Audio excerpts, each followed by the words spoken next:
بسم اللہ الرحمن الرحیم۔ مقدمہ۔ ان گزارشوں کے عنوان میں لفظ مقدمہ دیکھ کر کسی کو یہ غلط فہمی نہ ہو کہ میں قرآن کا مقدمہ لکھ رہا ہوں۔ یہ قرآن کا نہیں، تفہیم القرآن کا مقدمہ ہے، اور اس کے لکھنے سے میرے پیش نظر دو مقصد ہیں۔ اول یہ کہ قرآن کا مطالعہ شروع کرنے سے پہلے ایک عام ناظر ان باتوں سے اچھی طرح واقف ہو جائے جن کو ابتدائی میں سمجھ لینے سے فہم قرآن کی راہ آسان ہو جاتی ہے، ورنہ یہ باتیں دوران مطالعہ میں بار بار کھٹکتی ہیں اور بسا اوقات محض ان کو نہ سمجھنے کی وجہ سے آدمی برسوں تک معنی قرآن کی سطح ہی پر گھومتا رہتا ہے، گہرائی میں اترنے کا راستہ اسے نہیں ملتا۔ دوم یہ کہ ان سوالات کا جواب پہلے ہی دے دیا جائے جو قرآن کو سمجھنے کی کوشش کرتے وقت بالعموم لوگوں کے ذہن میں پیدا ہوا کرتے ہیں۔ میں اس مقدمے میں صرف ان سوالات کا جواب دوں گا جو خود میرے ذہن میں اول پیدا ہوئے تھے یا جن سے بعد میں مجھ کو سابقہ پیش آیا۔ ان کے علاوہ اگر کچھ اور سوالات بھی جواب طلب باقی رہ گئے ہوں تو ان سے مجھے آگاہ کیا جائے، ان کا جواب انشاءاللہ آئندہ اشاعت کے موقع پر اس مقدمے میں بڑھا دیا جائے گا۔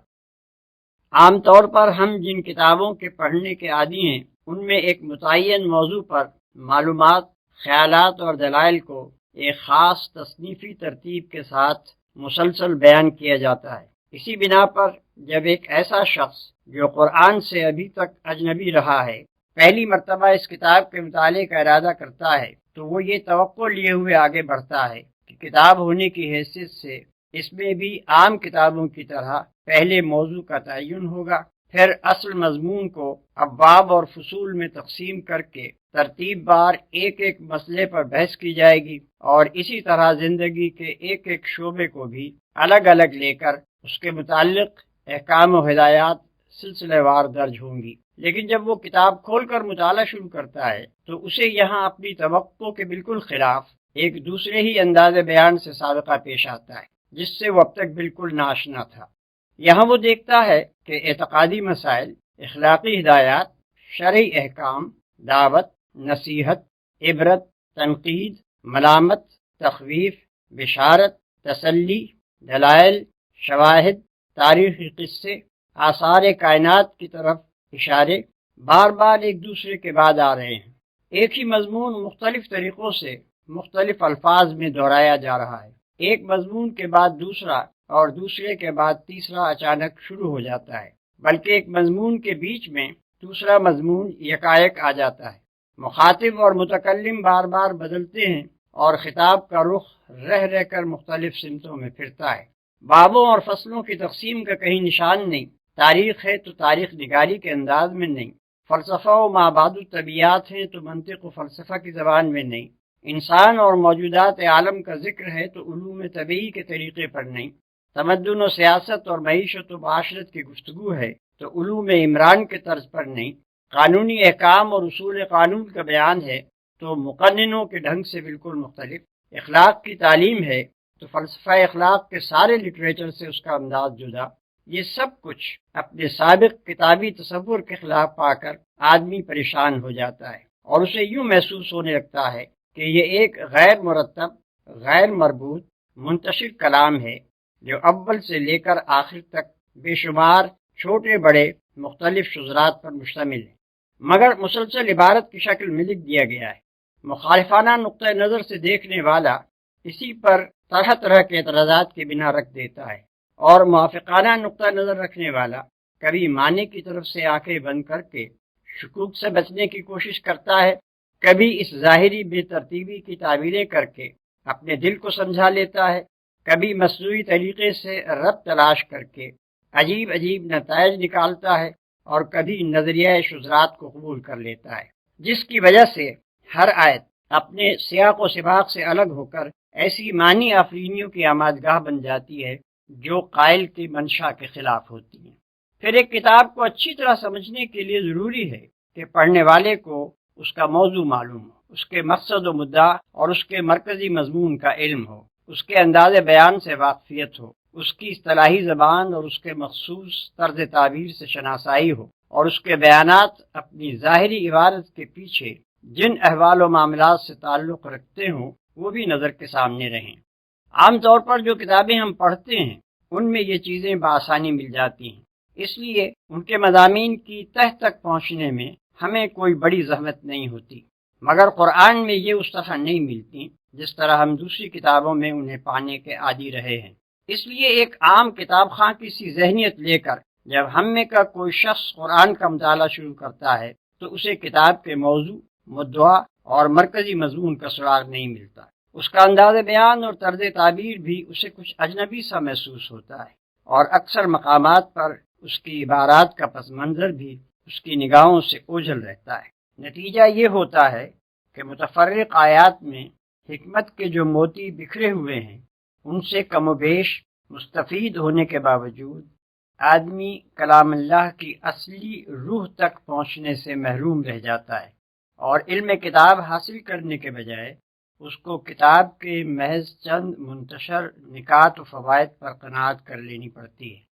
بلکہ اکثر لوگ جو قرآن کا مطالعہ کر کے شبہات میں مبتلا ہو جاتے ہیں، ان کے بھٹکنے کی ایک وجہ یہ بھی ہے کہ فہم کتاب کے ان ضروری مبادی سے ناواقف رہتے ہوئے جب وہ قرآن کو پڑھتے ہیں تو اس کے صفحات پر مختلف مضامین انہیں بکھرے ہوئے نظر آتے ہیں۔ بکثرت آیات کا مطلب ان پر نہیں کھلتا۔ بہت سی آیات کو وہ دیکھتے ہیں کہ بجائے خود نور حکمت سے جگمگا رہی ہیں، مگر سیاق عبارت میں بالکل بے جوڑ محسوس ہوتی ہیں۔ متعدد مقامات پر تعبیرات اور اسلوب بیان کی ناواقفیت انہیں اصل مطلب سے ہٹا کر کسی اور ہی طرف لے جاتی ہے، اور اکثر مواقع پر پس منظر کا صحیح علم نہ ہونے سے شدید غلط فہمیاں پیش آتی ہیں۔ قرآن کس قسم کی کتاب ہے، اس کے نزول کی کیفیت اور اس کی ترتیب کی نوعیت کیا ہے، اس کا موضوع گفتگو کیا ہے، اس کی ساری بحث کس مدعا کے لیے ہے، کس مرکزی مضمون کے ساتھ اس کے یہ بے شمار مختلف نوع مضامین وابستہ ہیں،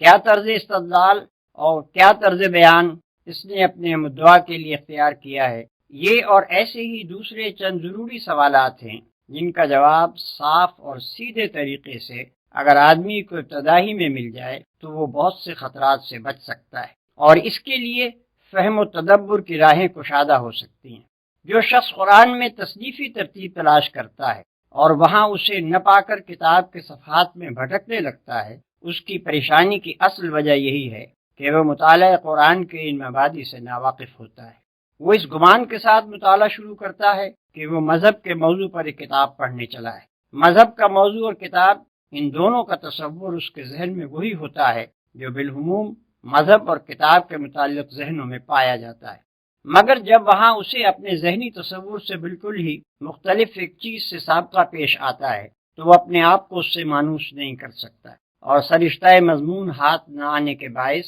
بین السطور یوں بھٹکنا شروع کر دیتا ہے جیسے وہ ایک اجنبی مسافر ہے جو کسی نئے شہر کی گلیوں میں کھو گیا ہے۔ اس گم گشتگی سے وہ بچ جائے اگر اسے پہلے ہی بتا دیا جائے کہ تم جس کتاب کو پڑھنے جا رہے ہو وہ تمام دنیا کے لٹریچر میں اپنے طرز کی ایک ہی کتاب ہے۔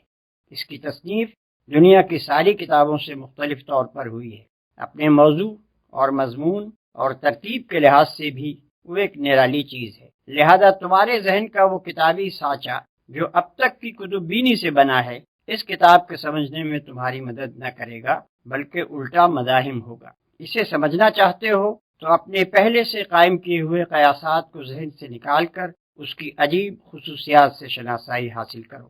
اس سلسلے میں سب سے پہلے ناظر کو قرآن کی اصل سے واقف ہو جانا چاہیے، وہ خواہ اس پر ایمان لائے یا نہ لائے، مگر اس کتاب کو سمجھنے کے لیے اسے نقطۂ آغاز کے طور پر اس کی وہی اصل قبول کرنی ہوگی جو خود اس نے اور اس کے پیش کرنے والے نے یعنی محمد صلی اللہ علیہ وسلم نے بیان کی ہے، اور وہ یہ ہے: ایک،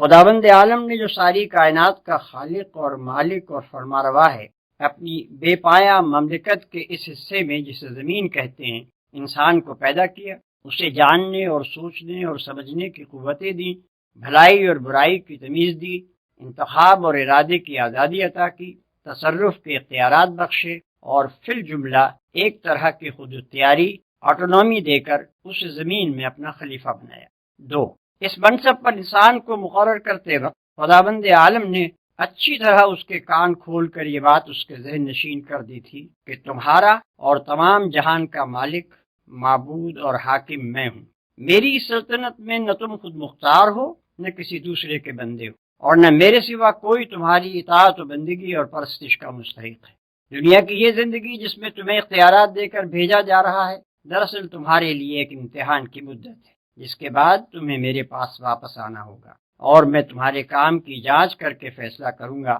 کہ تم میں سے کون امتحان میں کامیاب رہا ہے اور کون ناکام۔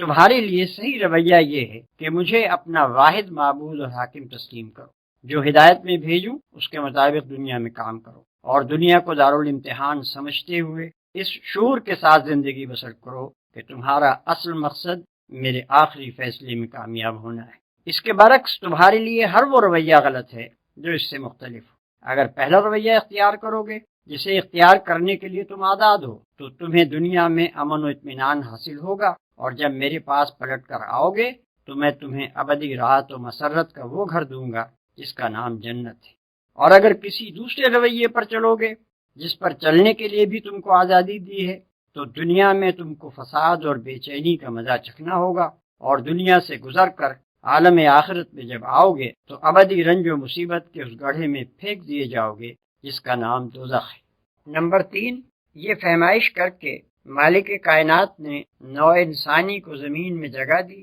اور اس نوع کے اولین افراد آدم اور حوا کو وہ ہدایت بھی دے دی جس کے مطابق انہیں اور ان کی اولاد کو زمین میں کام کرنا تھا۔ یہ اولین انسان جہالت اور تاریکی کی حالت میں پیدا نہیں ہوئے تھے، بلکہ خدا نے زمین پر ان کی زندگی کا آغاز پوری روشنی میں کیا تھا۔ وہ حقیقت سے واقف تھے، انہیں ان کا قانون حیات بتا دیا گیا تھا۔ ان کا طریق زندگی خدا کی اطاعت یعنی اسلام تھا، اور وہ اپنی اولاد کو یہی بات سکھا کر گئے کہ وہ مطیع خدا مسلم بن کر رہیں۔ لیکن بعد کی صدیوں میں رفتہ رفتہ انسان اس صحیح طریقے زندگی سے منحرف ہو کر مختلف قسم کے غلط رویوں کی طرف چل پڑے۔ انہوں نے غفلت سے اس کو بھی گم کیا اور شرارت سے اس کو مسخ بھی کر ڈالا۔ انہوں نے خدا کے ساتھ زمین و آسمان کی مختلف انسانی اور غیر انسانی، خیالی اور مادی ہستیوں کو خدائی میں شریک ٹھہرا لیا۔ انہوں نے خدا کے دیے ہوئے علم حقیقت یعنی العلم میں طرح طرح کے اوہام اور نظریوں اور فلسفوں کی آمیزش کر کے بے شمار مذاہب پیدا کر لیے۔ انہوں نے خدا کے مقرر کیے ہوئے عادلانہ اصول اخلاق و تمدن شریعت کو چھوڑ کر یا بگاڑ کر اپنی خواہشات نفس اور اپنے تعصبات کے مطابق ایسے قوانین زندگی گھڑ لیے جن سے خدا کی زمین ظلم سے بھر گئی۔ نمبر 4، خدا نے جو محدود خود اختیاری انسان کو دی تھی اس کے ساتھ یہ بات مطابقت نہ رکھتی تھی کہ وہ اپنی تخلیقی مداخلت سے کام لے کر ان بگڑے ہوئے انسانوں کو زبردستی صحیح رویے کی طرف موڑ دیتا، اور اس نے دنیا میں کام کرنے کے لیے جو مہلت اس نوع کے لیے اور اس کی مختلف قوموں کے لیے مقرر کی تھی، اس کے ساتھ یہ بات بھی مطابقت نہ رکھتی تھی کہ اس بغاوت کے رونما ہوتے ہی وہ انسانوں کو ہلاک کر دیتا۔ پھر جو کام ابتدائے آفرینش سے اس نے اپنے ذمے لیا تھا وہ یہ تھا کہ انسان کی خود اختیاری کو برقرار رکھتے ہوئے اس کی مہلت عمل کے دوران میں اس کی رہنمائی کا انتظام وہ کرتا رہے گا۔ چنانچہ اپنی اس خود عائد کردہ ذمہ داری کو ادا کرنے کے لیے اس نے انسانوں ہی میں سے ایسے آدمیوں کو استعمال کرنا شروع کیا جو اس پر ایمان رکھنے والے اور اس کی رضا کی پیروی کرنے والے تھے۔ اس نے ان کو اپنا نمائندہ بنایا، اپنے پیغامات ان کے پاس بھیجے، ان کو علم حقیقت بخشا، انہیں صحیح قانون حیات عطا کیا، اور انہیں اس کام پر مامور کیا کہ بنی آدم کو اسی راہ راست کی طرف پلٹنے کی دعوت دیں جس سے وہ ہٹ گئے تھے۔ 5، یہ پیغمبر مختلف قوموں اور ملکوں میں اٹھتے رہے، ہزارہ برس تک ان کی آمد کا سلسلہ چلتا رہا، ہزارہ کی تعداد میں وہ مبعوث ہوئے۔ ان سب کا ایک ہی دین تھا، یعنی وہ صحیح رویہ جو اول روز ہی انسان کو بتا دیا گیا تھا۔ وہ سب ایک ہی ہدایت کے پیرو تھے، یعنی اخلاق و تمدن کے وہ ازلی و ابدی اصول جو آغاز ہی میں انسان کے لیے تجویز کر دیے گئے تھے، اور ان سب کا ایک ہی مشن تھا، یعنی یہ کہ اس دین اور اس ہدایت کی طرف اپنے ابنائے نو کو دعوت دیں۔ پھر جو لوگ اس دعوت کو قبول کر لیں ان کو منظم کر کے ایک ایسی امت بنائیں جو خود اللہ کے قانون کی پابند ہو، اور اس دنیا میں قانون الہی کی اطاعت قائم کرنے اور اس قانون کی خلاف ورزی روکنے کے لیے جد و جہد کرے۔ ان پیغمبروں نے اپنے اپنے دور میں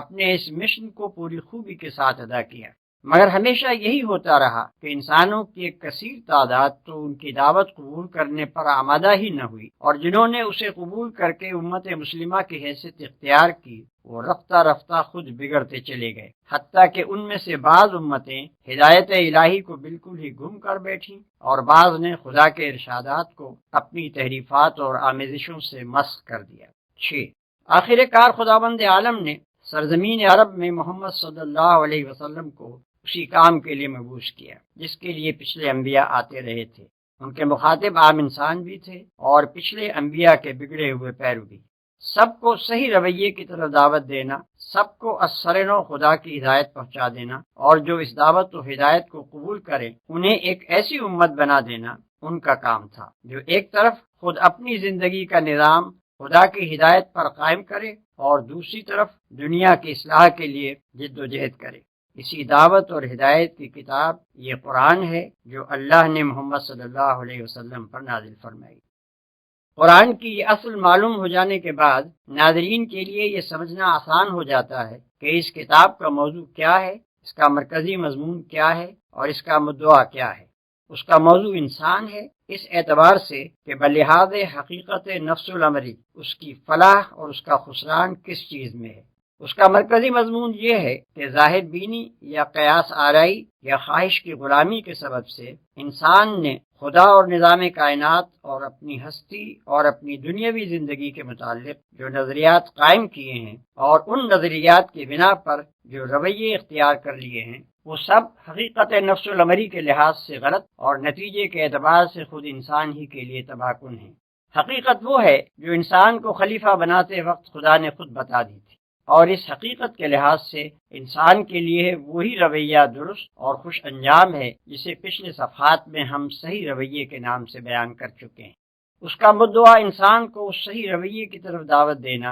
اور اللہ کی اس ہدایت کو واضح طور پر پیش کرنا ہے جسے انسان اپنی غفلت سے گم اور اپنی شرارت سے مست کرتا رہا ہے۔ ان تین بنیادی امور کو ذہن میں رکھ کر کوئی شخص قرآن کو دیکھے تو اسے صاف نظر آئے گا کہ یہ کتاب کہیں اپنے موضوع اور اپنے مدعا اور مرکزی مضمون سے بال برابر بھی نہیں ہٹی ہے۔ اول سے لے کر آخر تک اس کے مختلف نو مضامین اس کے مرکزی مضمون کے ساتھ اس طرح جڑے ہوئے ہیں جیسے ایک ہار کے چھوٹے بڑے رنگ برنگ جواہر ہار کے رشتے میں مربوط و منسلک ہوتے ہیں۔ وہ زمین و آسمان کی ساخت پر، انسان کی خلقت پر، آثار کائنات کے مشاہدات اور گزری ہوئی قوموں کے واقعات پر گفتگو کرتا ہے، مختلف قوموں کے عقائد و اخلاق اور اعمال پر تنقید کرتا ہے، مابعد الطبیعی امور و مسائل کی تشریح کرتا ہے اور بہت سی دوسری چیزوں کا ذکر بھی کرتا ہے، مگر اس لیے نہیں کہ اسے طبیعیات یا تاریخ یا فلسفے یا کسی اور فن کی تعلیم دینی ہے،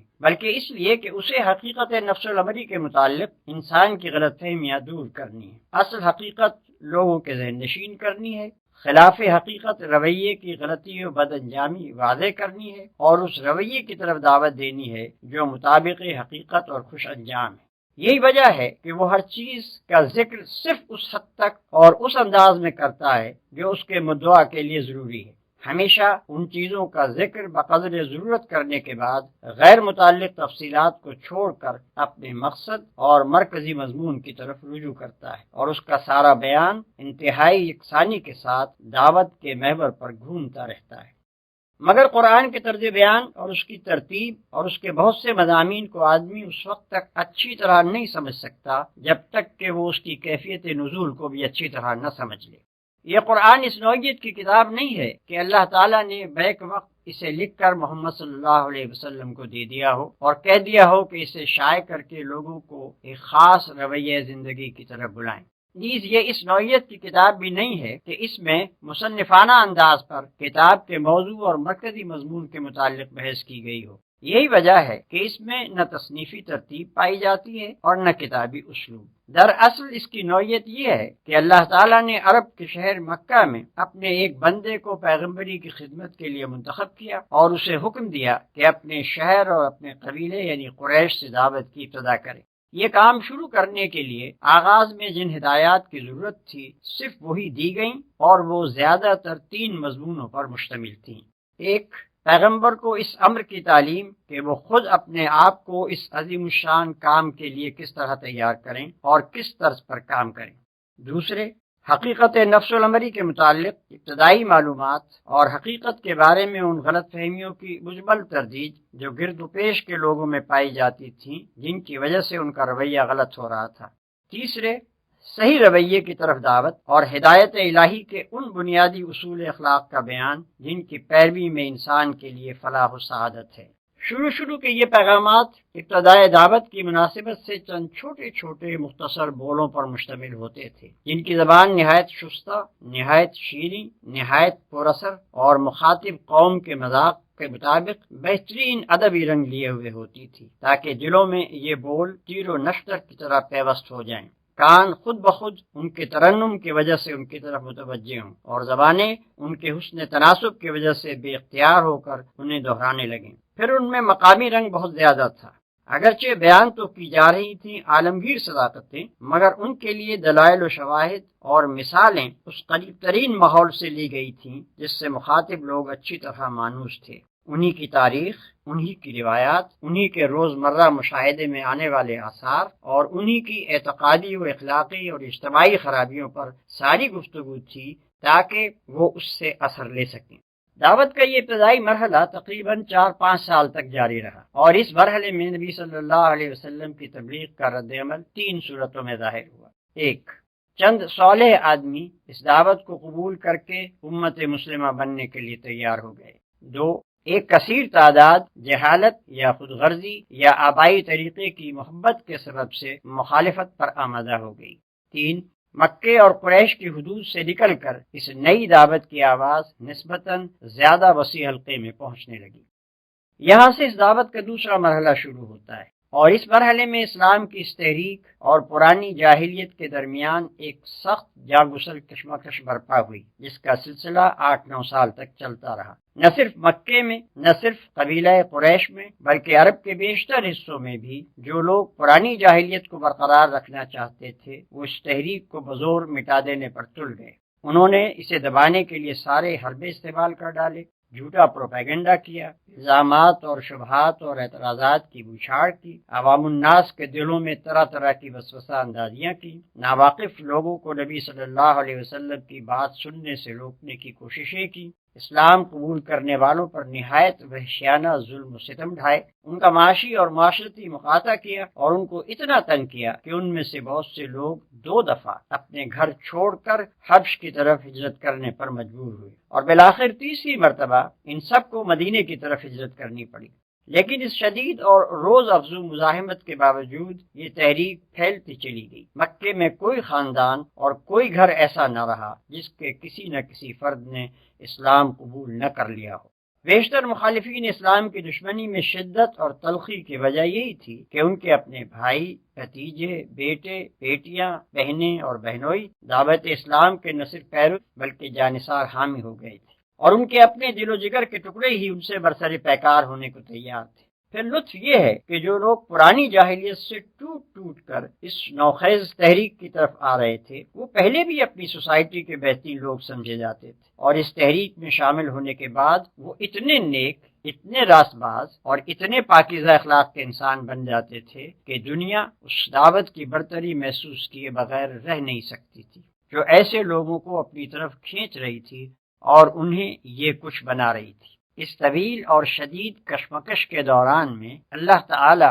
حسب موقع اور حسب ضرورت اپنے نبی پر ایسے پرجوش خطبے نازل کرتا رہا جن میں دریا کی سی روانی، سیلاب کی سی قوت اور تیز و تند آگ کی سی تاثیر تھی۔ ان خطبوں میں ایک طرف اہل ایمان کو ان کے ابتدائی فرائض بتائے گئے، ان کے اندر جماعتی شعور پیدا کیا گیا، انہیں تقوی اور فضیلت اخلاق اور پاکیزگی سیرت کی تعلیم دی گئی، ان کو دین حق کی تبلیغ کے طریقے بتائے گئے، کامیابی کے وعدوں اور جنت کی بشارتوں سے ان کی ہمت بندھائی گئی، انہیں صبر و ثبات اور بلند حوصلگی کے ساتھ اللہ کی راہ میں جد و جہد کرنے پر ابھارا گیا، اور فداکاری کا ایسا زبردست جوش اور ولولہ ان میں پیدا کیا گیا کہ وہ ہر مصیبت جھیل جانے اور مخالفت کے بڑے سے بڑے طوفانوں کا مقابلہ کرنے کے لیے تیار ہو گئے۔ دوسری طرف مخالفین اور راہ راست سے منہ موڑنے والوں اور غفلت کی نیند سونے والوں کو ان قوموں کے انجام سے ڈرایا گیا جن کی تاریخ سے وہ خود واقف تھے۔ ان تباہ شدہ بستیوں کے آثار سے عبرت دلائی گئی جن کے کھنڈروں پر سے شب و روز اپنے سفروں میں ان کا گزر ہوتا تھا۔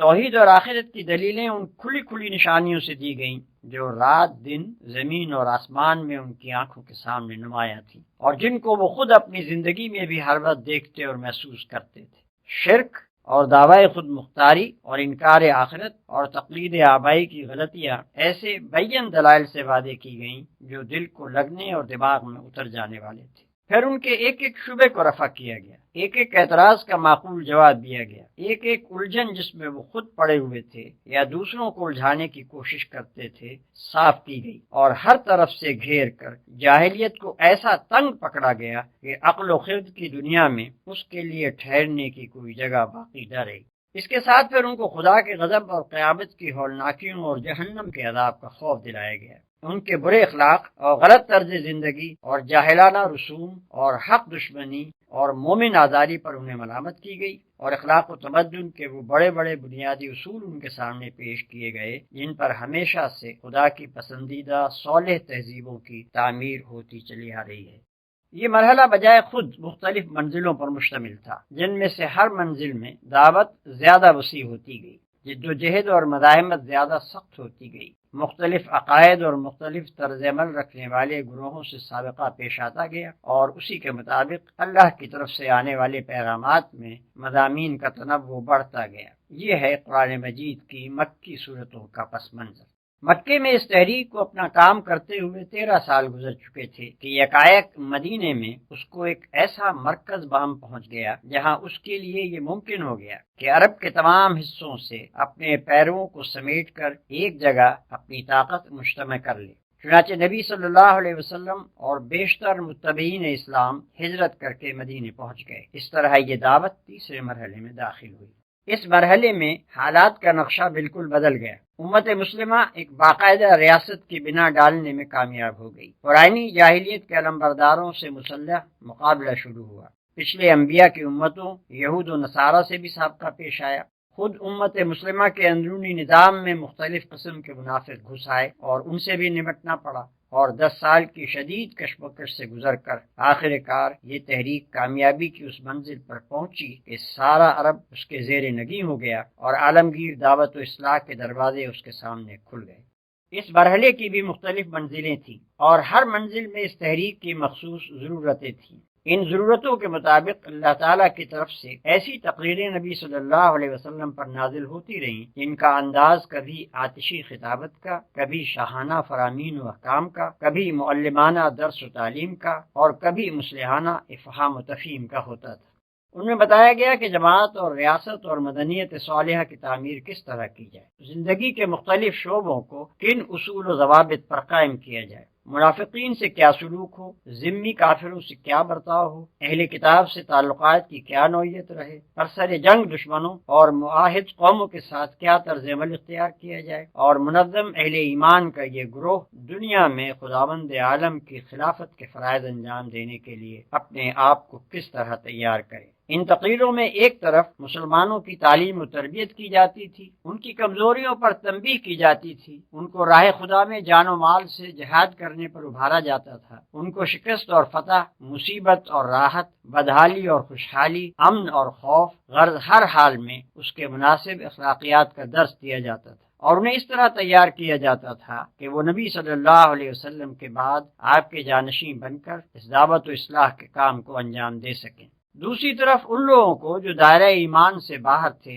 اہل کتاب، منافقین، کفار و مشرکین، سب کو ان کے مختلف حالتوں کے لحاظ سے سمجھانے، نرمی سے دعوت دینے، سختی سے ملامت اور نصیحت کرنے، خدا کے عذاب سے ڈرانے اور سبق آموز واقعات و احوال سے عبرت دلانے کی کوشش کی جاتی تھی تاکہ ان پر حجت تمام کر دی جائے۔ یہ ہے قرآن مجید کی مدنی صورتوں کا پس منظر۔ اس بیان سے یہ بات واضح ہو جاتی ہے کہ قرآن مجید ایک دعوت کے ساتھ اترنا شروع ہوا، اور وہ دعوت اپنے آغاز سے لے کر اپنی انتہائی تکمیل تک 23 سال کی مدت میں جن جن مرحلوں اور جن جن منزلوں سے گزرتی رہی، ان کی مختلف نو ضرورتوں کے مطابق قرآن کے مختلف حصے نازل ہوتے رہے۔ ظاہر ہے کہ ایسی کتاب میں وہ تصنیفی ترتیب نہیں ہو سکتی جو ڈاکٹریٹ کی ڈگری لینے کے لیے کسی مقالے میں اختیار کی جاتی ہے۔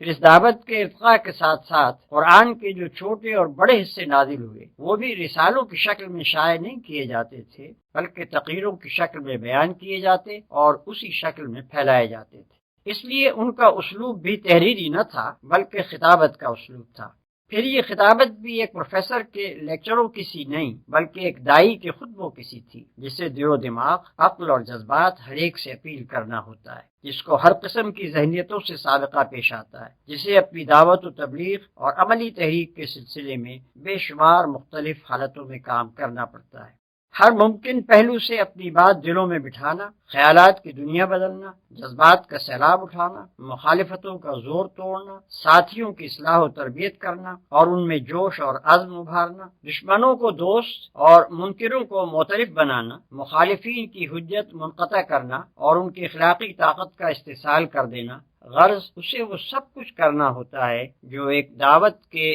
علمبردار اور ایک تحریک کے رہنما کے لیے ضروری ہے۔ اس لیے اللہ نے اس کام کے سلسلے میں اپنے پیغمبر پر جو تقریریں نازل فرمائیں ان کا طرز خطابت وہی تھا جو ایک دعوت کے مناسب حال ہوتا ہے۔ ان میں کالج کے لیکچروں کا سا انداز تلاش کرنا صحیح نہیں ہے۔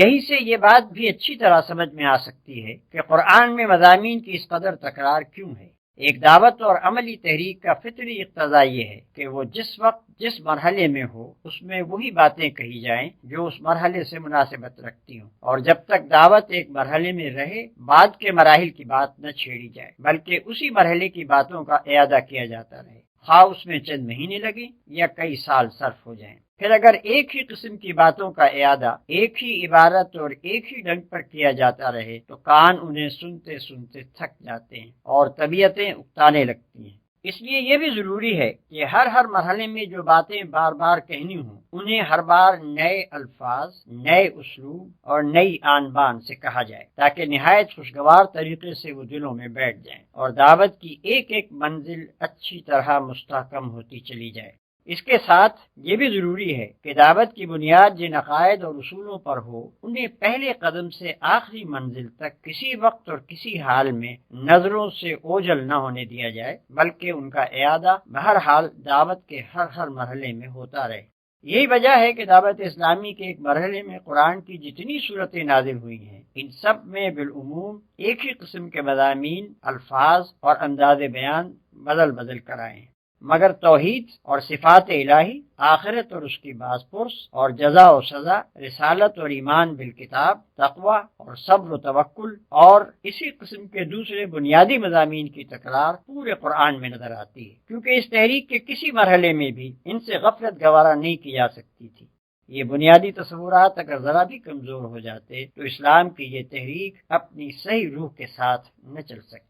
اگر غور کیا جائے تو اسی بیان سے یہ سوال بھی حل ہو جاتا ہے کہ نبی صلی اللہ علیہ وسلم نے قرآن کو اسی ترتیب کے ساتھ کیوں نہ مرتب کر دیا جس کے ساتھ وہ نازل ہوا تھا۔ اوپر آپ کو معلوم ہو چکا ہے کہ 23 سال تک قرآن کا نزول اس ترتیب سے ہوتا رہا جس ترتیب سے دعوت کا آغاز اور اس کا ارتقاء ہوا۔ اب یہ ظاہر ہے کہ دعوت کی تکمیل کے بعد ان نازل شدہ اجزاء کے لیے وہ ترتیب کسی طرح درست نہ ہو سکتی تھی جو صرف ارتقاء دعوت ہی کے ساتھ مناسبت رکھتی تھی۔ اب تو ان کے لیے ایک دوسری ہی ترتیب درکار تھی جو تکمیل دعوت کے بعد کی صورتحال کے لیے زیادہ مناسب ہو، کیونکہ ابتدا میں اس کے مخاطب اول وہ لوگ تھے جو اسلام سے ناآشنائے محض تھے، اس لیے اس وقت بالکل نقطۂ آغاز سے تعلیم و تلقین شروع کی گئی، مگر تکمیل دعوت کے بعد اس کے مخاطب اول وہ لوگ ہو گئے جو اس پر ایمان لا کر ایک امت بن چکے تھے اور اس کام کو جاری رکھنے کے ذمہ دار قرار پائے تھے جسے پیغمبر نے نظریے اور عمل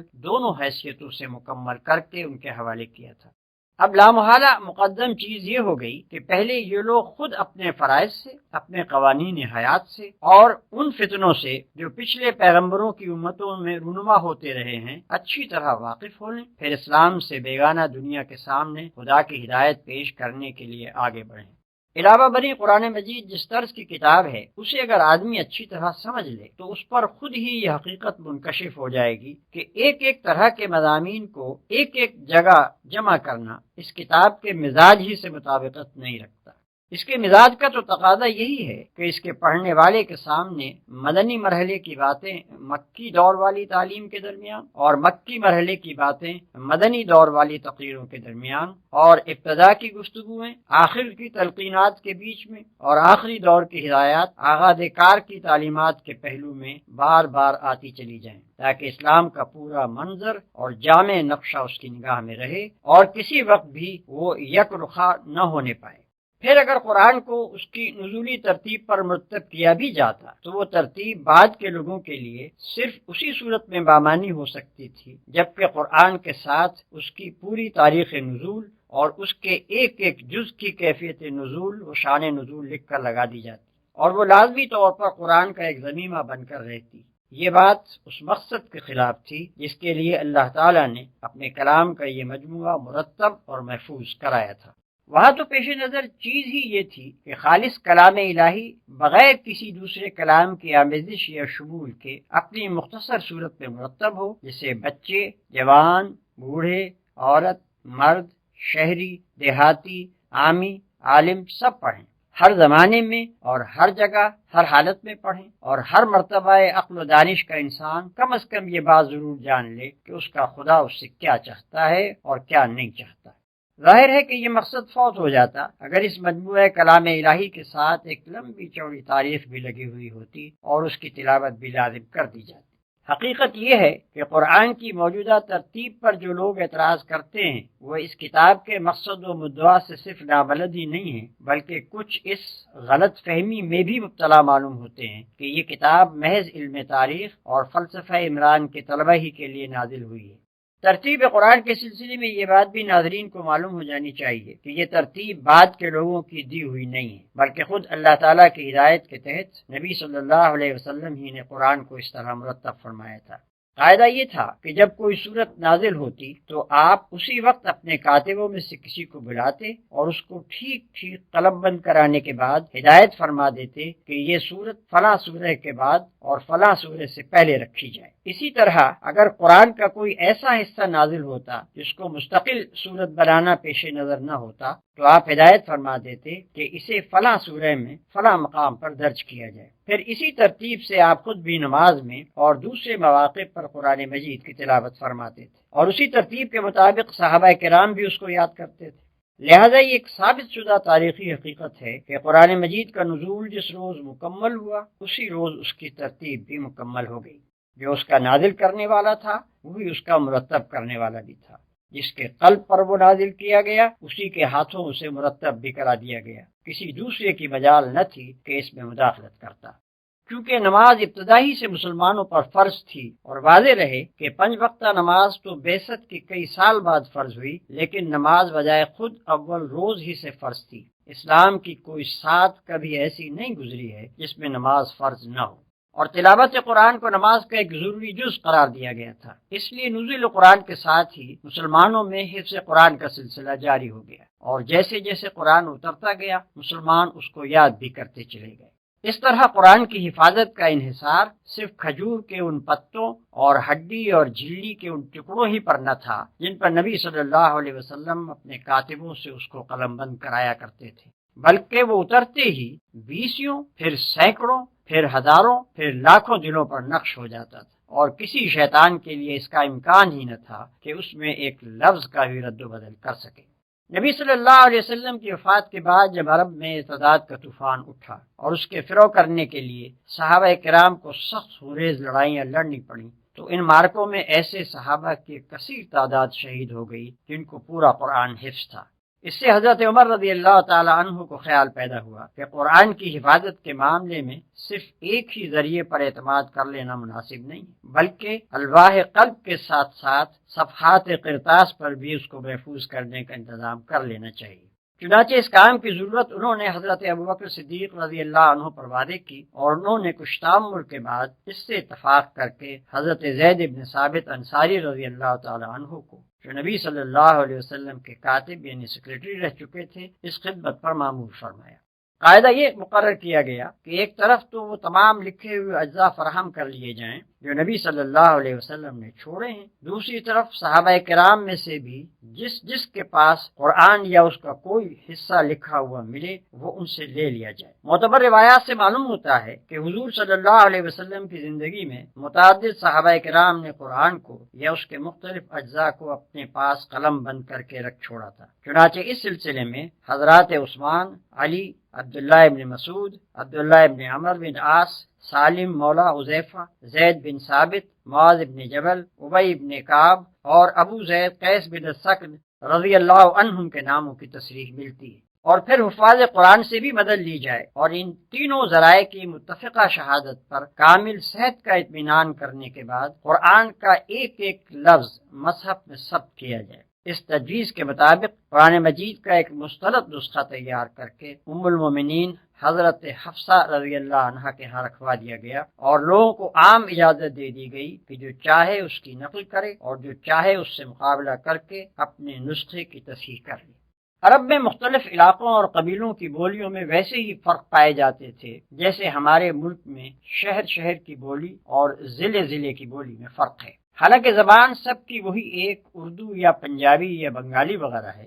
قرآن مجید اگرچہ نازل اس زبان میں ہوا تھا جو مکہ میں قریش کے لوگ بولتے تھے، لیکن ابتداءً اس امر کی اجازت دے دی گئی تھی کہ دوسرے علاقوں اور قبیلوں کے لوگ اپنے اپنے لہجے اور محاورے کے مطابق اسے پڑھ لیا کریں، کیونکہ اس طرح معنی میں کوئی فرق نہیں پڑتا تھا، صرف عبارت ان کے لیے ملائم ہو جاتی تھی۔ لیکن رفتہ رفتہ جب اسلام پھیلا اور عرب کے لوگوں نے اپنے ریگستان سے نکل کر دنیا کے ایک بڑے حصے کو فتح کر لیا اور دوسری قوموں کے لوگ بھی دائرہ اسلام میں آنے لگے اور بڑے پیمانے پر عرب و عجم کے اختلاط سے عربی زبان متاثر ہونے لگی، تو یہ اندیشہ پیدا ہوا کہ اگر اب بھی دوسرے لہجوں اور محاوروں کے مطابق قرآن پڑھنے کی اجازت باقی رہی تو اس سے طرح طرح کے فتنے کھڑے ہو جائیں گے۔ مثلا یہ کہ ایک شخص کسی دوسرے شخص کو غیر مانوس طریقے پر کلام اللہ کی تلاوت کرتے ہوئے سنے گا اور یہ سمجھ کر اس سے لڑ پڑے گا کہ وہ دانستہ کلام الہی میں تحریف کر رہا ہے، یا یہ کہ یہ لفظی اختلافات رفتہ رفتہ واقعی تحریفات کا دروازہ کھول دیں گے،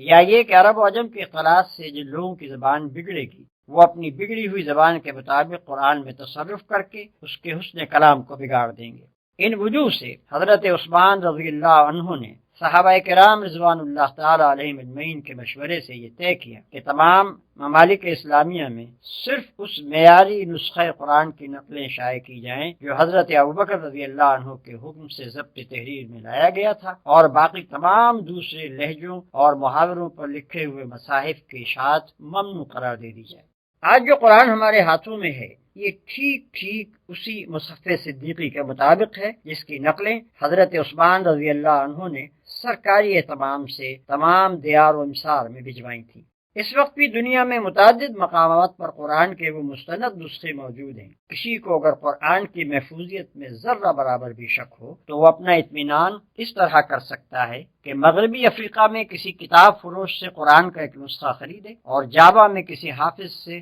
زبانی قرآن سن کر اس کا مقابلہ کرے، اور پھر دنیا کی بڑی بڑی لائبریریوں میں حضرت عثمان غنی رضی اللہ عنہ کے وقت سے لے کر آج تک مختلف صدیوں کے لکھے ہوئے جو مصاحف رکھے ہیں ان سے اس کا تقابل کر لے۔ اگر کسی حرف یا شوشے کا فرق وہ پائے تو اس کا فرض ہے کہ دنیا کو اس سب سے بڑے تاریخی انکشاف سے ضرور مطلع کرے۔ کوئی شک نواز قرآن کے منزل من اللہ ہونے میں شک کرنا چاہے تو کر سکتا ہے، لیکن یہ بات کہ جو قرآن ہمارے ہاتھ میں ہے یہ بلا کسی کمی بیشی کے ٹھیک وہی قرآن ہے جو محمد رسول اللہ صلی اللہ علیہ وسلم نے دنیا کے سامنے پیش کیا تھا، یہ تو ایک ایسی تاریخی حقیقت ہے جس میں کسی شک کی گنجائش ہی نہیں ہے۔ انسانی تاریخ میں کوئی دوسری چیز ایسی نہیں پائی جاتی جو اس قدر قطعی الثبوت ہو۔ اگر کوئی شخص اس کی صحت میں شک کرتا ہے تو پھر وہ اس میں بھی شک کر سکتا ہے کہ رومن امپائر نامی کوئی سلطنت دنیا میں رہ چکی ہے اور کبھی مغل ہندوستان پر حکومت کر چکے ہیں اور نیپولین نام کا کوئی شخص بھی دنیا میں پایا گیا ہے۔ ایسے تاریخی حقائق پر شکوک کا اظہار کرنا علم کا نہیں جہالت کا ثبوت ہے۔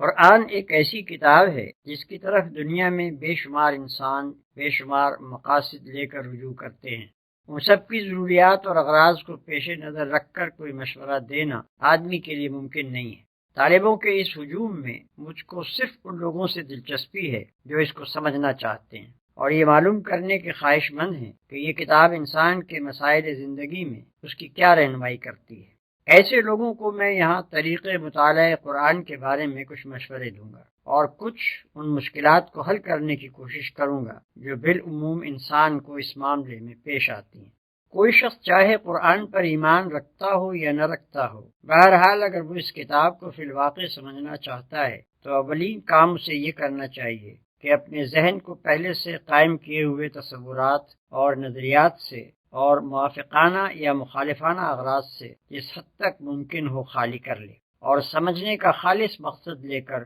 کھلے دل سے اس کو پڑھنا شروع کرے۔ جو لوگ چند مخصوص قسم کے خیالات ذہن میں لے کر اس کتاب کو پڑھتے ہیں، وہ اس کی سطروں کے درمیان اپنے ہی خیالات پڑھتے چلے جاتے ہیں، قرآن کی ان کو ہوا بھی نہیں لگنے پاتی۔ یہ طریقہ مطالعہ کسی کتاب کو پڑھنے کے لیے بھی صحیح نہیں ہے، مگر خصوصیت کے ساتھ قرآن تو اس طرز کے پڑھنے والوں کے لیے اپنے معنی کے دروازے کھولتا ہی نہیں۔ پھر جو شخص میں سرسری سی واقفیت بہم پہنچانا چاہتا ہو، اس کے لیے تو شاید ایک دفعہ پڑھ لینا کافی ہو جائے، لیکن جو اس کی گہرائیوں میں اترنا چاہے اس کے لیے 2-4 دفعہ کا پڑھنا بھی کافی نہیں ہو سکتا۔ اس کو بار بار پڑھنا چاہیے، ہر مرتبہ ایک خاص ڈھنگ سے پڑھنا چاہیے، اور ایک طالب علم کی طرح پینسل اور کاپی ساتھ لے کر بیٹھنا چاہیے تاکہ ضروری نکات نوٹ کرتا جائے۔ اس طرح جو لوگ پڑھنے پر آمادہ ہوں ان کو کم از کم 2 مرتبہ پورے قرآن کو صرف اس غرض کے لیے پڑھنا چاہیے کہ ان کے سامنے بحیثیت مجموعی وہ پورا نظام فکر و عمل آ جائے جسے یہ کتاب پیش کرنا چاہتی ہے۔ اس ابتدائی مطالعے کے دوران میں وہ قرآن کے پورے منظر پر ایک جامع نظر حاصل کرنے کی کوشش کریں اور یہ دیکھتے جائیں کہ یہ کتاب کیا بنیادی تصورات پیش کرتی ہے اور پھر ان تصورات پر کس قسم کا نظام زندگی تعمیر کرتی ہے۔ اس اثناء میں اگر کسی مقام پر کوئی سوال ذہن میں کھٹکے تو اس پر اسی وقت کوئی فیصلہ نہ کر بیٹھیں بلکہ اسے نوٹ کر لیں اور صبر کے ساتھ آگے مطالعہ جاری رکھیں۔ اغلب یہ ہے کہ آگے کہیں نہ کہیں انہیں اس کا جواب مل جائے گا۔ اگر جواب مل جائے تو اپنے سوال کے ساتھ اسے نوٹ کر لیں، لیکن اگر پہلے مطالعے کے دوران میں انہیں اپنے کسی سوال کا جواب نہ ملے تو صبر کے ساتھ دوسری بار پڑھیں۔ میں اپنے تجربے کی بنا پر یہ کہتا ہوں کہ دوسری بار کے غیر مطالعے میں شاذ و نادر ہی کوئی سوال جواب طلب باقی رہ جاتا ہے۔ اس طرح قرآن پر ایک جامع نظر حاصل کر لینے کے بعد تفصیلی مطالعے کی ابتدا کرنی چاہیے۔ اس سلسلے میں ناظر کو تعلیمات قرآن کا ایک ایک پہلو ذہن نشین کر کے نوٹ کرتے جانا چاہیے۔ مثلاً وہ اس بات کو سمجھنے کی کوشش کرے کہ انسانیت کا کون سا نمونہ ہے جسے قرآن پسندیدہ قرار دیتا ہے اور کس نمونے کے انسان اس کے نزدیک مبغوض و مردود ہیں۔ اس مضمون کو اچھی طرح اپنی گرفت میں لانے کے لیے اس کو چاہیے کہ اپنی کاپی پر ایک طرف پسندیدہ انسان اور دوسری طرف ناپسندیدہ انسان کی خصوصیات آمنے سامنے نوٹ کرتا چلا جائے، یا مثلاً وہ یہ معلوم کرنے کی کوشش کرے کہ قرآن کے نزدیک انسان کی فلاح و نجات کا مدار کن امور پر ہے اور کیا چیزیں ہیں جن کو وہ انسان کے لیے نقصان اور ہلاکت اور بربادی کا موجب قرار دیتا ہے۔ اس مضمون کو بھی وضاحت اور تفصیل کے ساتھ جاننے کا صحیح طریقہ یہ ہے کہ آدمی اپنی کاپی پر موجبات فلاح اور موجبات خسران کے 2 عنوانات ایک دوسرے کے مقابل قائم کر لے اور مطالعہ قرآن کے دوران میں روزانہ دونوں قسم کی چیزوں کو نوٹ کرتا جائے۔ علی ھذا القیاس عقائد، اخلاق، حقوق، فرائض، معاشرت، تمدن، معیشت، سیاست، قانون، نظم جماعت، صلح، جنگ اور دوسرے مسائل زندگی میں سے ایک ایک کے متعلق قرآن کی ہدایات کو آدمی نوٹ کرتا چلا جائے اور یہ سمجھنے کی کوشش کرے کہ ان میں سے ہر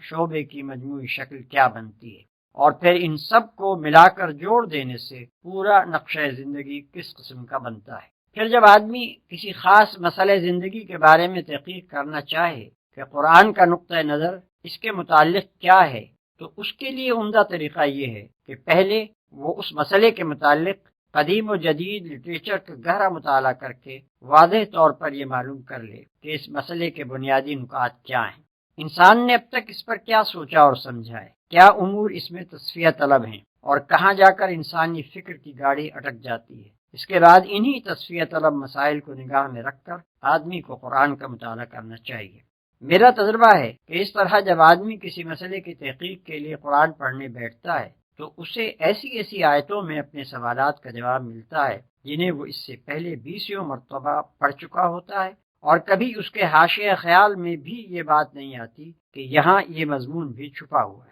لیکن فہم قرآن کی ان ساری تدبیروں کے باوجود آدمی قرآن کی روح سے پوری طرح آشنا نہیں ہونے پاتا جب تک کہ عملاً وہ کام نہ کرے جس کے لیے قرآن آیا ہے۔ یہ محض نظریات اور خیالات کی کتاب نہیں ہے کہ آپ آرام کرسی پر بیٹھ کر اسے پڑھیں اور اس کی ساری باتیں سمجھ جائیں۔ یہ دنیا کے عام تصور مذہب کے مطابق ایک نری مذہبی کتاب بھی نہیں ہے کہ مدرسے اور خانقاہ میں اس کے سارے رموز حل کر لیے جائیں، جیسا کہ اس مقدمے کے آغاز میں بتایا جا چکا ہے۔ یہ ایک دعوت اور تحریک کی کتاب ہے۔ اس نے آتے ہی ایک خاموش، تباہ اور نیک نہاد انسان کو گوشہ عزلت سے نکال کر خدا سے پھری ہوئی دنیا کے مقابلے میں لا کھڑا کیا، باطل کے خلاف اس سے آواز اٹھوائی، اور وقت کے علمبرداران نے کفر و فسق و ضلالت سے اس کو لڑا دیا۔ گھر گھر سے ایک ایک سعید روح اور پاکیزہ نفس کو کھینچ کھینچ کر لائی، اور دائی حق کے جھنڈے تلے ان سب کو اکٹھا کیا۔ گوشے گوشے سے ایک ایک فتنہ جو اور فساد پرور کو بھڑکا کر اٹھایا اور حامیان حق سے ان کی جنگ کرائی۔ ایک فرد واحد کی پکار سے اپنا کام شروع کر کے خلافت الہیہ کے قیام تک پورے 23 سال یہی کتاب اس عظیم الشان تحریک کی رہنمائی کرتی رہی، اور حق و باطل کی اس طویل و جانگسل کشمکش کے دوران میں ایک ایک منزل اور ایک ایک مرحلے پر اسی نے تخریب کے ڈھنگ اور تعمیر کے نقشے بتائے۔ اب بھلا یہ کیسے ممکن ہے کہ آپ سرے سے ندائے کفر و دین اور مارکہ اسلام و جاہلیت کے میدان میں قدم ہی نہ رکھیں، اور اس کشمکش کی کسی منزل سے گزرنے کا آپ کو اتفاق ہی نہ ہوا ہو، اور پھر محض قرآن کے الفاظ پڑھ پڑھ کر اس کی ساری حقیقتیں آپ کے سامنے بے نقاب ہو جائیں؟ اسے تو پوری طرح آپ اسی وقت سمجھ سکتے ہیں جب اسے لے کر اٹھیں اور دعوت اللہ کا کام شروع کریں، اور جس جس طرح یہ کتاب ہدایت دیتی جائے اس طرح قدم اٹھاتے چلے جائیں۔ تب وہ سارے تجربات آپ کو پیش آئیں گے جو نزول قرآن کے وقت پیش آئے تھے۔ مکے اور حبش اور طائف کی منزلیں بھی آپ دیکھیں گے، اور بدر و احد سے لے کر حنین اور تبوک تک کے مراحل بھی آپ کے سامنے آئیں گے۔ ابو جہل اور ابو لہب سے بھی آپ کو واسطہ پڑے گا، منافقین اور یہود بھی آپ کو ملیں گے، اور سابقین اولین سے لے کر مؤلفۃ القلوب تک سبھی طرح کے انسانی نمونے آپ دیکھ بھی لیں گے اور برت بھی لیں گے۔ یہ ایک اور ہی قسم کا سلوک ہے جس کو میں سلوک قرآنی کہتا ہوں۔ اس سلوک کی شان یہ ہے کہ اس کی جس منزل سے آپ گزرتے جائیں گے، قرآن کی کچھ آیتیں اور صورتیں خود سامنے آ کر آپ کو بتاتی چلی جائیں گی کہ وہ اسی منزل میں اتری تھی اور یہ ہدایت لے کر آئی تھی۔ اس وقت یہ تو ممکن ہے کہ لغت اور نحو اور معنی اور بیان کے کچھ نکات سالک کی نگاہ سے چھپے رہ جائیں، لیکن یہ ممکن نہیں ہے کہ قرآن اپنی روح کو اس کے سامنے بے نقاب کرنے سے بخل برت جائے۔ پھر اسی کلیے کے مطابق قرآن کے احکام، اس کی اخلاقی تعلیمات، اس کی معاشی اور تمدنی ہدایات اور زندگی کے مختلف پہلوؤں کے بارے میں اس کے بتائے ہوئے اصول و قوانین آدمی کی سمجھ میں اس وقت تک آ ہی نہیں سکتے جب تک کہ وہ عملاً ان کو برت کر نہ دیکھے۔ نہ وہ فرد اس کتاب کو سمجھ سکتا ہے جس نے اپنی انفرادی زندگی کو اس کی پیروی سے آزاد کر رکھا ہو، اور نہ وہ قوم اس سے آشنا ہو سکتی ہے جس کے سارے ہی اجتماعی ادارے اس کی بنائی ہوئی روش کے خلاف چل رہے ہیں۔ قرآن کے اس دعوے سے ہر کاہ و ماہ واقف ہے کہ وہ تمام نوع انسانی کی ہدایت کے لیے آیا ہے، لیکن جب کوئی شخص اس کو پڑھنے بیٹھتا ہے تو دیکھتا ہے کہ اس کا روح سخن زیادہ تر اپنے زمانہ نزول کے اہل عرب کی طرف ہے۔ اگرچہ کبھی کبھی وہ بنی آدم اور عامت الناس کو بھی پکارتا ہے، لیکن اکثر باتیں وہ ایسی کہتا ہے جو عرب کے مذاق، عرب ہی کے ماحول، عرب ہی کی تاریخ اور عرب ہی کے رسم و رواج سے ربط و تعلق رکھتی ہیں۔ ان چیزوں کو دیکھ کر آدمی سوچنے لگتا ہے کہ جو چیز عام انسانوں کی ہدایت کے لیے اتاری گئی تھی اس میں وقتی اور مقامی اور قومی عنصر اتنا زیادہ کیوں ہے؟ اس معاملے کی حقیقت کو نہ سمجھنے کی وجہ سے بعض لوگ اس شک میں پڑ جاتے ہیں کہ شاید یہ چیز اصل میں تو اپنے ہم عصر اہل عرب ہی کی اصلاح کے لیے تھی، لیکن بعد میں زبردستی کھینچ تان کر اسے تمام انسانوں کے لیے اور ہمیشہ ہمیشہ کے لیے کتاب ہدایت قرار دے دیا گیا۔ جو شخص یہ اعتراض محض اعتراض کی خاطر نہیں اٹھاتا بلکہ فی الواقع اسے سمجھنا چاہتا ہے، اسے میں مشورہ دوں گا کہ وہ پہلے خود قرآن کو پڑھ کر ذرا ان مقامات پر نشان لگائے جہاں اس نے کوئی ایسا عقیدہ یا خیال یا تصور پیش کیا ہو، یا کوئی ایسا اخلاقی اصول یا عملی قاعدہ و ضابطہ بیان کیا ہو جو صرف عرب ہی کے لیے مخصوص ہو اور جس کو وقت اور زمانے اور مقام نے فی الواقع محدود کر رکھا ہو۔ محض یہ بات کہ وہ ایک خاص مقام اور زمانے کے لوگوں کو خطاب کر کے ان کے مشرکانہ عقائد اور رسوم کی تردید کرتا ہے اور انہی کے گرد و پیش کی چیزوں کو مواد استدلال کے طور پر لے کر توحید کے دلائل قائم کرتا ہے، یہ فیصلہ کر دینے کے لیے کافی نہیں ہے کہ اس کی دعوت اور اس کا اپیل بھی وقتی اور مقامی ہے۔ دیکھنا یہ چاہیے کہ شرک کی تردید میں جو کچھ وہ کہتا ہے، کیا وہ دنیا کے ہر شرک پر اسی طرح چسپاں نہیں ہوتا جس طرح مشرکین عرب کے شرک پر چسپاں ہوتا تھا؟ کیا انہی دلائل کو ہم ہر زمانے اور ہر ملک کے مشرکین کی اصلاح خیال کے لیے استعمال نہیں کر سکتے؟ اور کیا اس بات توحید کے لیے قرآن کے طرز استدلال کو تھوڑے سے رد و بدل کے ساتھ ہر وقت ہر جگہ کام میں نہیں لایا جا سکتا؟ اگر جواب اس بات میں ہے تو پھر کوئی وجہ نہیں کہ ایک عالمگیر تعلیم کو صرف اس بنا پر وقتی اور مقامی قرار دیا جائے کہ ایک خاص وقت میں ایک خاص قوم کو خطاب کر کے وہ پیش کی گئی تھی۔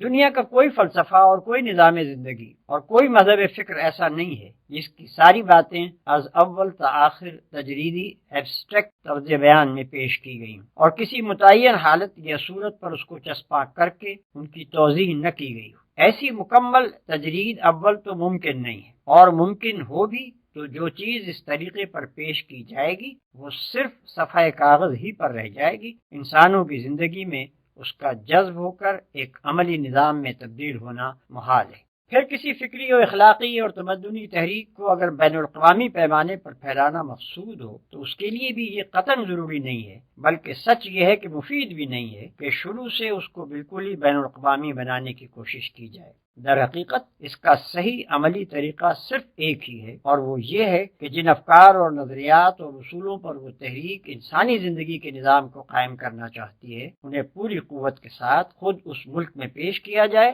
جہاں سے اس کی دعوت اٹھی ہو، ان لوگوں کے ذہن نشین کیا جائے جن کی زبان اور مزاج اور عادات و خصائل سے اس تحریک کے داعی بخوبی واقف ہوں، اور پھر اپنے ہی ملک میں ان اصولوں کو عملاً برت کر اور ان پر ایک کامیاب نظام زندگی چلا کر دنیا کے سامنے نمونہ پیش کیا جائے۔ تبھی دوسری قومیں اس کی طرف توجہ کریں گی اور ان کے ذہین آدمی خود آگے بڑھ کر اسے سمجھنے اور اپنے ملک میں رواج دینے کی کوشش کریں گے۔ لہذا محض یہ بات کہ کسی نظام فکر و عمل کو ابتداً ایک ہی قوم کے سامنے پیش کیا گیا تھا اور اس اطلاع کا سارا زور اسی کو سمجھانے اور مطمئن کرنے پر صرف کر دیا گیا تھا، اس امر کی دلیل نہیں ہے کہ وہ نظام فکر و عمل محض قومی ہے۔ فی الواقع جو خصوصیات ایک قومی نظام کو ایک بین الاقوامی نظام سے اور ایک وقتی نظام کو ایک ابدی نظام سے ممیز کرتی ہیں وہ یہ ہیں کہ قومی نظام یا تو ایک قوم کی برتری اور اس کے مخصوص حقوق کا مدعی ہوتا ہے، یا اپنے اندر کچھ ایسے اصول اور نظریات رکھتا ہے جو دوسری اقوام میں نہیں چل سکتے۔ اس کے برعکس جو نظام بین الاقوامی ہوتا ہے وہ تمام انسانوں کو برابر کا درجہ اور برابر کے حقوق دینے کے لیے تیار ہوتا ہے، اور اس کے اصولوں میں بھی عالمگیریت پائی جاتی ہے۔ اسی طرح ایک وقتی نظام لازمی طور پر اپنی بنیاد کچھ ایسے اصولوں پر رکھتا ہے جو زمانے کی چند پلٹیوں کے بعد صریحاً ناقابل عمل ہو جاتے ہیں، اور اس کے برعکس ایک ابدی نظام کے اصول تمام بدلتے ہوئے حالات پر منطبق ہوتے چلے جاتے ہیں۔ ان خصوصیات کو نگاہ میں رکھ کر کوئی شخص خود قرآن کو پڑھے اور ان چیزوں کو ذرا متعین کرنے کی کوشش کرے جن کی بنا پر واقعی یہ گمان کیا جا سکتا ہو کہ قرآن کا پیش کردہ نظام وقتی اور قومی ہے۔ قرآن کے متعلق یہ بات بھی ایک عام ناظر کے کان میں پڑی ہوئی ہوتی ہے کہ یہ ایک مفصل ہدایت نامہ اور ایک کتاب آئین ہے، مگر جب وہ اسے پڑھتا ہے تو اس میں معاشرت اور تمدن اور سیاست اور معیشت وغیرہ کے تفصیلی احکام و ضوابط اس کو نہیں ملتے، بلکہ وہ دیکھتا ہے کہ نماز اور زکوٰۃ جیسے فرائض کے متعلق بھی جن پر قرآن بار بار اس قدر زور دیتا ہے اس نے کوئی ایسا ضابطہ تجویز نہیں کیا ہے جس میں تمام ضروری احکام کی تفصیل درج ہو۔ یہ چیز بھی آدمی کے ذہن میں خلجان پیدا کرتی ہے کہ آخر یہ کس معنی میں ہدایت نامہ ہے۔ اس معاملے میں ساری الجھن صرف اس لیے پیدا ہوتی ہے کہ آدمی کی نگاہ سے حقیقت کا ایک پہلو بالکل اوجھل رہ جاتا ہے، یعنی یہ کہ خدا نے صرف کتاب ہی نازل نہیں کی تھی بلکہ ایک پیغمبر بھی مبعوث فرمایا تھا۔ اگر اصل اسکیم یہ ہو کہ بس ایک نقشہ تعمیر لوگوں کو دے دیا جائے اور لوگ اس کے مطابق خود عمارت بنا لیں تو اس صورت میں بلا شبہ تعمیر کے ایک ایک جز کی تفصیل ہم کو ملنی چاہیے۔ لیکن جب تعمیری ہدایات کے ساتھ ایک انجینئر بھی سرکاری طور پر مقرر کر دیا جائے اور وہ ان ہدایات کے مطابق ایک عمارت بنا کر کھڑی کر دے تو پھر انجینئر اور اس کی بنائی ہوئی عمارت کو نظر انداز کر کے صرف نقشے ہی میں تمام جزیات کی تفصیل تلاش کرنا اور پھر اسے نہ پا کر نقشے کی ناتمامی کا شکوہ کرنا غلط ہے۔ قرآن جزیات کی کتاب نہیں ہے بلکہ اصول اور کلیات کی کتاب ہے۔ اس کا اصل کام یہ ہے کہ نظام اسلامی کی فکری اور اخلاقی بنیادوں کو پوری وضاحت کے ساتھ نہ صرف پیش کرے بلکہ عقلی استدلال اور جذباتی اپیل دونوں کے ذریعے سے خوب مستحکم بھی کر دے۔ اب رہی اسلامی زندگی کی عملی صورت، تو اس معاملے میں وہ انسان کی رہنمائی اس طریقے سے نہیں کرتا کہ زندگی کے ایک ایک پہلو کے متعلق تفصیلی ضابطے اور قوانین بتائے، بلکہ وہ ہر شعبہ زندگی کے حدود اربع بتا دیتا ہے اور نمایاں طور پر چند گوشوں میں سنگ نشان کھڑے کر دیتا ہے جو اس بات کا تعین کر دیتے ہیں کہ اللہ تعالیٰ کی مرضی کے مطابق ان شعبوں کی تشکیل و تعمیر کن خطوط پر ہونی چاہیے۔ ان ہدایات کے مطابق عملاً اسلامی زندگی کی صورت گری کرنا نبی صلی اللہ علیہ وسلم کا کام تھا۔ انہیں معمور ہی اس لیے کیا گیا تھا کہ دنیا کو اس انفرادی سیرت و کردار اور اس معاشرے اور ریاست کا نمونہ دکھا دیں جو قرآن کے دیے ہوئے اصولوں کی عملی تعبیر و تفسیر ہو۔ ایک اور سوال جو بالعموم لوگوں کے ذہن میں کھٹکتا ہے وہ یہ ہے کہ ایک طرف تو قرآن ان لوگوں کی انتہائی مذمت کرتا ہے جو کتاب اللہ کے آ جانے کے بعد تفرقے اور اختلاف میں پڑ جاتے ہیں اور اپنے دین کے ٹکڑے کر ڈالتے ہیں، اور دوسری طرف قرآن کے احکام کی تعبیر و تفسیر میں صرف متاخرین ہی نہیں، ائمہ اور تابعین اور خود صحابہ تک کے درمیان اتنے اختلافات پائے جاتے ہیں کہ شاید کوئی ایک بھی احکامی آیت ایسی نہ ملے گی جس کی ایک تفسیر بالکل متفق علیہ ہو۔ کیا یہ سب لوگ اس مذمت کے مصداق ہیں جو قرآن میں وارد ہوئی ہیں؟ اگر نہیں تو پھر وہ کون سا تفرقہ و اختلاف ہے جس سے قرآن منع کرتا ہے؟ یہ ایک نہایت وسیع الاطراف مسئلہ ہے جس پر مفصل بحث کرنے کا یہ موقع نہیں ہے۔ یہاں قرآن کے ایک عامی طالب علم کی الجھن دور کرنے کے لیے صرف اتنا اشارہ کافی ہے کہ قرآن اس صحت بخش اختلاف رائے کا مخالف نہیں ہے جو دین میں متفق اور اسلامی نظام جماعت میں متحد رہتے ہوئے محض احکام و قوانین کی تعبیر میں مخلصانہ تحقیق کی بنا پر کیا جائے، بلکہ وہ مذمت اس اختلاف کی کرتا ہے جو نفسانیت اور کج نگاہی سے شروع ہو اور فرقہ بندی اور نزاع باہمی تک نوبت پہنچا دے۔ یہ دونوں قسم کے اختلاف نہ اپنی حقیقت میں یکساں ہیں اور نہ اپنے نتائج میں ایک دوسرے سے کوئی مشابہت رکھتے ہیں کہ دونوں کو ایک ہی لکڑی سے ہانک دیا جائے۔ پہلی قسم کا اختلاف تو ترقی کی جان اور زندگی کی روح ہے۔ وہ ہر اس سوسائٹی میں پایا جائے گا جو عقل و فکر رکھنے والے لوگوں پر مشتمل ہو۔ اس کا پایا جانا زندگی کی علامت ہے، اور اس سے خالی صرف وہی سوسائٹی ہو سکتی ہے جو ذہین انسانوں سے نہیں بلکہ لکڑی کے کندوں سے مرکب ہو۔ رہا دوسری قسم کا اختلاف جو ایک دنیا جانتی ہے کہ اس نے جس گروہ میں بھی سر اٹھایا اس کو پراگندہ کر کے چھوڑا، اس کا رونما ہونا صحت کی نہیں بلکہ مرض کی علامت ہے، اور اس کے نتائج کبھی کسی امت کے حق میں بھی مفید نہیں ہو سکتے۔ ان دونوں قسم کے اختلافات کا فرق واضح طور پر یوں سمجھیے کہ ایک صورت تو وہ ہے جس میں خدا اور رسول کی اطاعت پر جماعت کے سب لوگ متفق ہوں، احکام کا ماخذ بھی بالاتفاق قرآن و سنت کو مانا جائے، اور پھر دو عالم کسی جزوی مسئلے کی تحقیق میں